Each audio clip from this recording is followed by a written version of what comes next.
তো এই যে আমার মশলাটা রেডি। তো গাইস দেখো চিকেন কষা মোটামুটি অনেক লুচি ভাজা হয়ে গেছে। হ্যালো গাইস, আমি Sudipta and welcome to my blog. আশা করি তোমরা সবাই ভালো আছো, আমিও ভালো আছি। তো আজকে ব্লগটা শুরু করছি রাত থেকে, বাট তোমরা এটা দেখতে পাবে সকালে। তো চলো ব্লগটা শুরু করি, তোমরা পুরো ব্লগটা দেখতে থাকো। তো গাইস সারাদিন ফোনে মানে ফুড ব্লগ দেখতে দেখতে মানে খাবার দেখতে দেখতে আর কি বলবো, মুখে জল চলে আসছে। তো হাজব্যান্ডকে বললাম যাও চিকেন নিয়ে আসো। চিকেন আর লুচি খেতে ইচ্ছা করছে, প্রচণ্ড খেতে ইচ্ছা করছে। মানে ফোনে সারাদিন দেখে দেখে মনে হয় এটা খাই ওটা খাই। তো তারপরে বাড়িতে এক্সপেরিমেন্ট করি। তো বরকে পাঠালাম এখন চিকেন আনতে। আমার সব কিছু কাটাকুটি হয়ে গেছে, চিকেনটা রান্না করব আর লুচি করব গরম গরম। তো সবটা তোমাদের সাথে শেয়ার করব, তো পুরো ব্লগটা দেখতে থাকো। আর আরও একটা ব্যাপার রয়েছে, আজকে শাশুড়িমা নেই বাড়িতে। শাশুড়িমা গেছে আমাদের বাড়ির সামনে একটা বিয়ে বাড়ি, মানে বিয়ে হচ্ছে আর কি, আজকে বরযাত্রী। তো শাশুড়িমা সেখানেই গেছে। তো শাশুড়িমা থাকলে রান্নাবান্নার ঝামেলা তো থাকে না, কারণ শাশুড়িমা করেই রাখে। আর আজকে নেই, সেই জন্য রাতে তো কিছু খেতে হবে, আর সব থেকে ইজি রান্না চিকেন রান্না।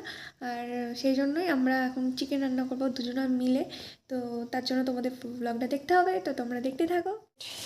মাংস নিয়ে এলো টাটকা একদম। তো এই যে একদম টাটকা। এই যে হাজবেন্ড মাংসটা ধুচ্ছে। আমি একদমই ধুতে পারি না, আমার গন্ধ লাগে মাংস ধুতে, সেই জন্য ওকে বললাম ধুয়ে দিতে। তখন আমি মশলাটা বানিয়ে নেব। তারপরে এই যে লুচির ময়দা যেটা মাখবো। তো চলো মশলাটা বানিয়ে নিই। এই সব কিছু কেটে রেখেছিলাম, আর এদিকে অলমোস্ট শুরু হয়ে গেছে রান্নাবান্না। মাংস ধোয়া হয়ে গেছে। হাজব্যান্ড এদিকে মাংসটা করবে, তোকে বললাম পেঁয়াজটা ভাজতে, তো এটা ভাজছে। আর আমি এদিকে পেস্টটা বসিয়েছি, এটা বানিয়ে নেব পেস্টটা।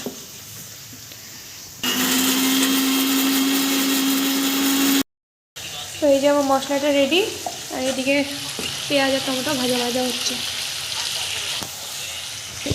এদিকে ফোন চালিয়ে এই যে কর্তাবাবু রান্নাবান্না করছে, তাকে ওইদিকে একটু।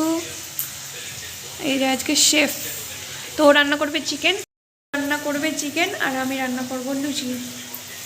চলো।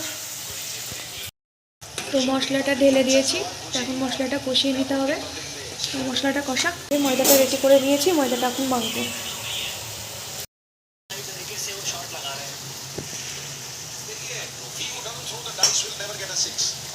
এই যে মাংসগুলো দিচ্ছে এখন মশলার মধ্যে।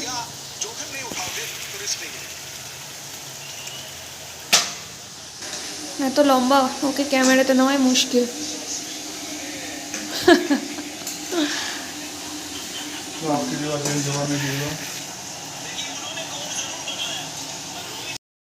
তো গাইস দেখো চিকেন কষা মোটামুটি হয়ে এসছে, দারুণ কালার এসছে।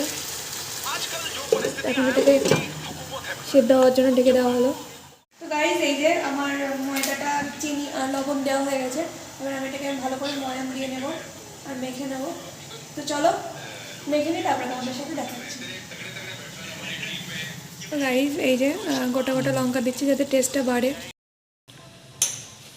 গাইস দেখো এখন আমার ময়দা মাখা হয়ে গেছে, ও শুধু হালকা করে একটু মেখে দিচ্ছে। কষা মোটামুটি হয়ে গেছে, এই যে কষা হয়ে গেছে। এবার গরম জলটা দিয়ে দেব, জল দিয়ে দিয়েছি। এবার এটাকে ঢেকে দেবো। এই যে কি সুন্দর করে গোল গোল করে রেখেছে, অনেক কাজের হয়ে গেছে। এই যে লুচি ভাজবে বলে রেডি হচ্ছে। এদিকে কড়াই বসিয়ে দিয়েছে, আমি বেলবো, ও ভাজবে। তেলের মধ্যে লুচি চলে গেছে, দেখো কি দারুণ ফুলেছে।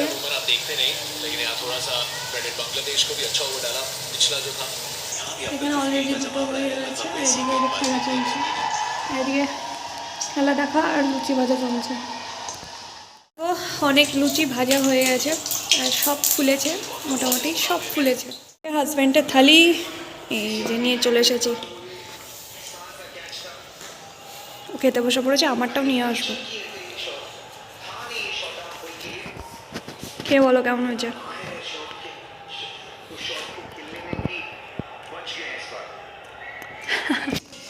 তো এই জায়গায় আমি নিয়ে বসে পড়েছি, কষা চিকেন নিয়েছি 2 পিস, আর এখানে ঝোলে নিয়েছি। তো চলো খেয়ে নিই। হাজব্যান্ডও রিভিউ দিয়ে দিয়েছে, দারুণ হয়েছে। সত্যি খুব দারুণ হয়েছে খেতে। তো চলো খেয়ে নিই। তো গাইস, খাওয়া দাওয়া কমপ্লিট আর সমস্ত কাজ কমপ্লিট, সব কিছু সেরে টেরে ফ্রেশ হয়ে ক্রিম লাগিয়ে তারপরে ফাইনালি বিছানায় এলাম। তো চলো ভিডিওটা আজকে এই পর্যন্তই রাখছি। আর যদি তোমাদের ভালো লেগে থাকে do like share follow subscribe করে দিও। আবার একটা নতুন ভিডিও নিয়ে তোমাদের সাথে দেখা হচ্ছে। আজকে এই পর্যন্ত, টাটা বাই।